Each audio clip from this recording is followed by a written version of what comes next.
morning, sixth class. Sixth class. At this time, you open your English textbook, page number 10. अभी हम question number 5 पे आते हैं. Question number 5 का answer, why was everyone delighted to see the iron chest on the camel's back?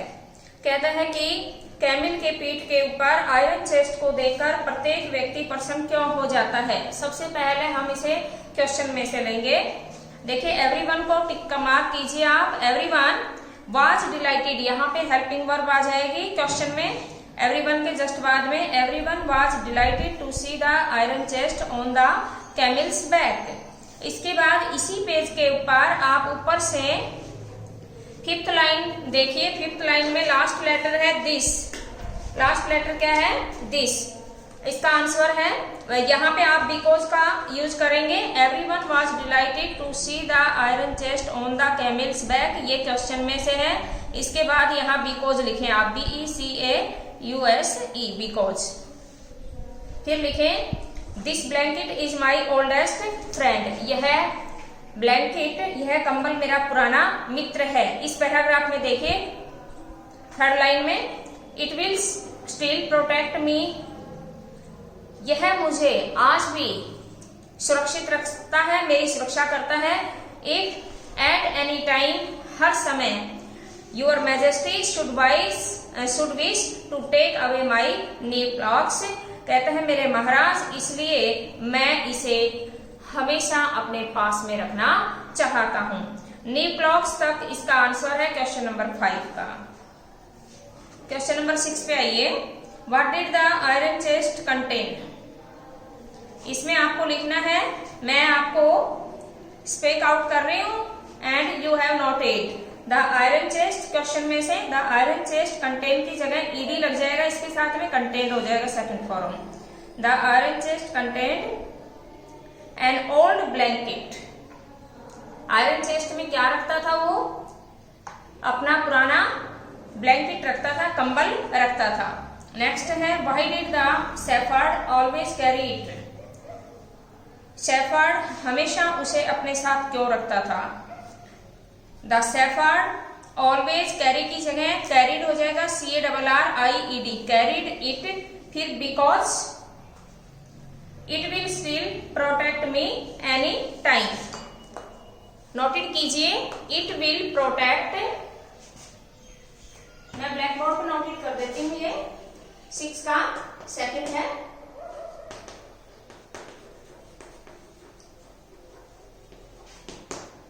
It will protect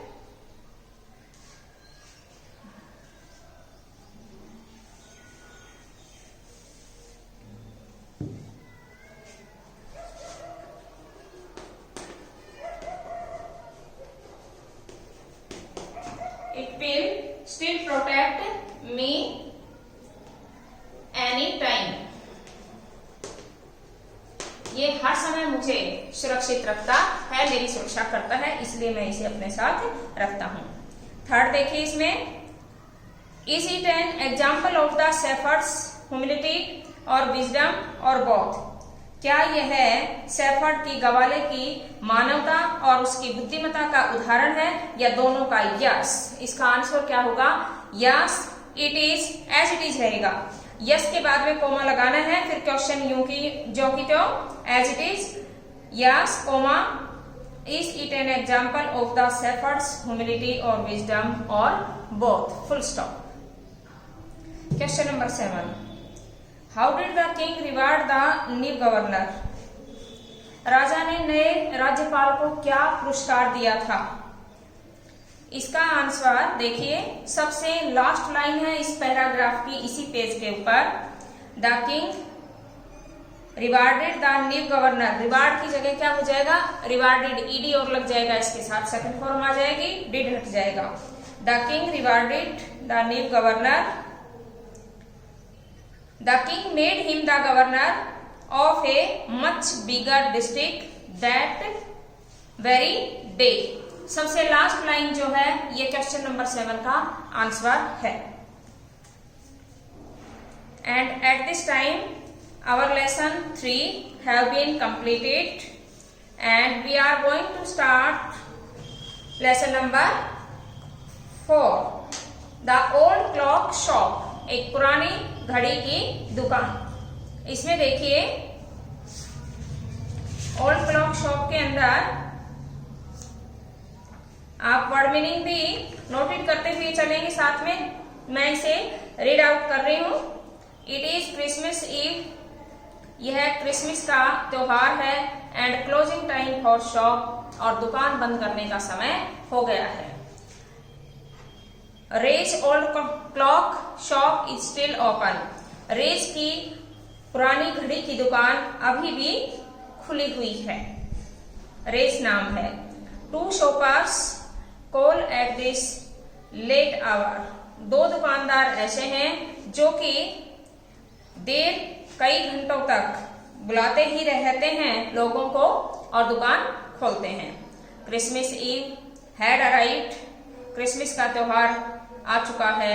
eight last minute shoppers were going home, और ये अंतिम क्षण है कि दुकानदार घर जा रहे थे। एथिक, बहुत अधिक। व्हाइट शीट ऑफ स्नो ले over salt lake city, salt lake जो सिटी थी, खारे पानी की जो झील थी, सॉल्ट लेक सिटी जिसे बताया गया है, वहां चारों तरफ व्हाइट शीट ऑफ स्नो ले ओवर थिक, कहता है कि एक मोटी चारों तरफ बर्फ की परत जम गई थी, क्योंकि क्रिसमस जो है वह 25 दिसंबर को आता है और दिसंबर का महीना it is very coldest month, यह बहुत ही अधिक ठंड वाला महीना होता है। And snowfall very increasingly fall out, और स्नो जो है वह बहुत अधिक गिरती है। Yet the lights were still burning in the old clock shop, यद्यपि जो पुरानी क्लॉक शॉप थी उसके ऊपर प्रकाशित हो रहा था, लाइटें उस समय भी जल रही थी। एज रे, जैसे रे। It's old deaf owner worked on a clock he had sold that day, रे जो कि बहुत ही वृद्ध और बहरा मालिक था उस दुकान का, वर्कड ऑन ए क्लॉक, वह घड़ी की दुकान पे काम कर रहा था। He had sold that day, और उस दिन भी वह घड़ी बेच रहा था। Turn next page. Having finished his work, अपना कार्य समाप्त करने के पश्चात, रे स्टूड अप, रे खड़ा हो गया। And was on his way to the back room, और अब वह अपने कमरे के पीछे की तरफ था।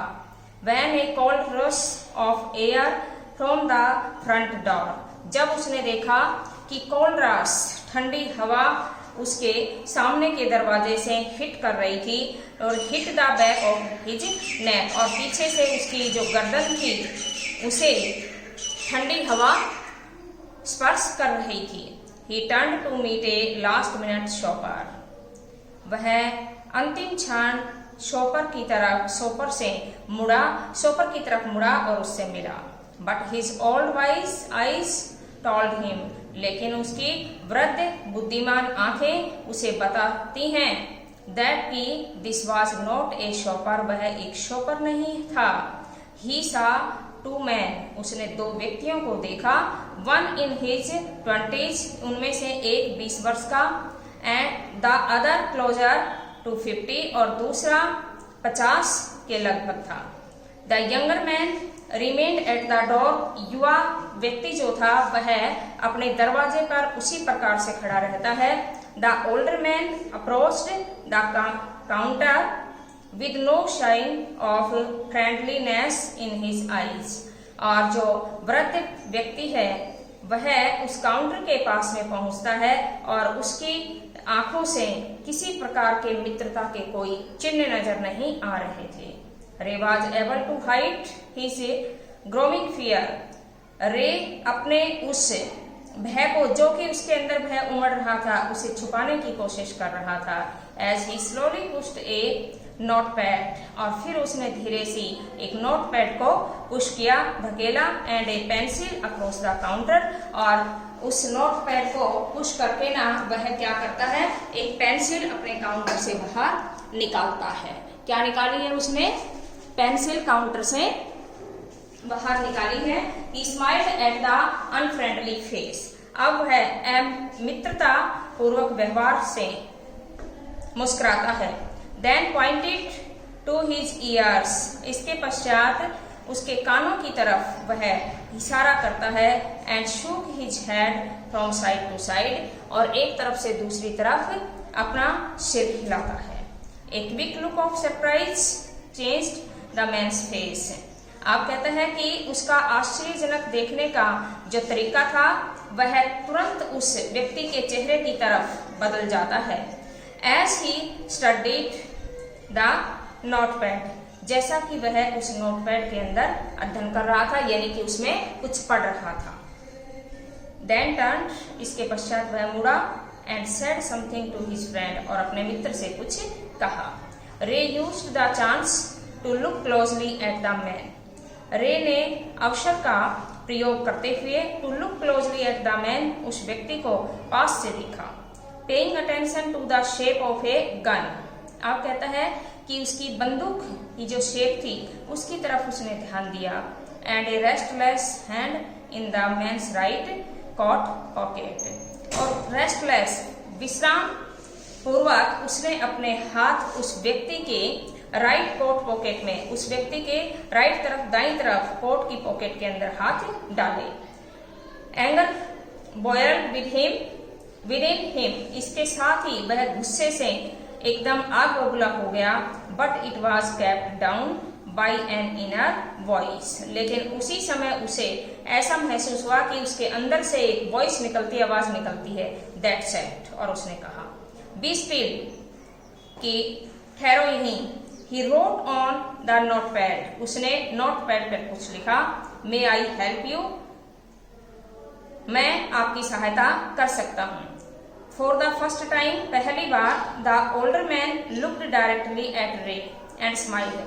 वह वृद्ध व्यक्ति प्रत्यक्ष रूप से रे की तरफ उसने देखा and smiled, और मुस्कुराया। एक क्रूल, अब उसने कहा ए निर्दयी, mocking smile, वह बहुत ही हल्की मुस्कान के अंदर मुस्कुराते हुए कहता है। They both understood, वे दोनों ही समझ चुके थे। Why he was there, कि वहां ऐसा क्यों था।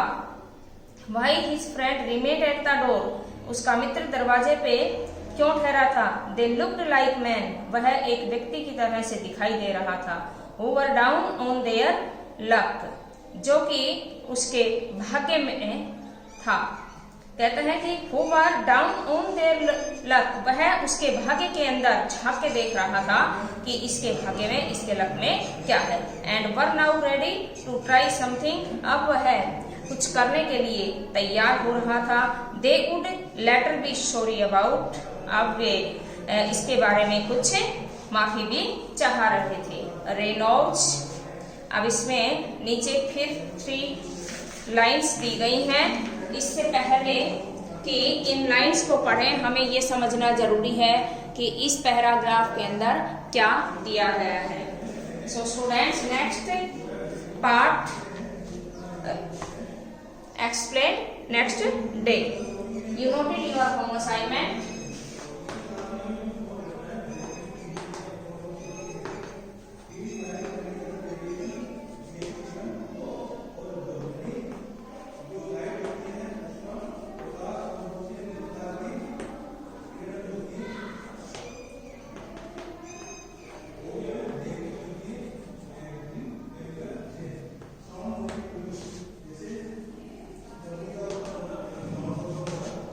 Students, see you next day.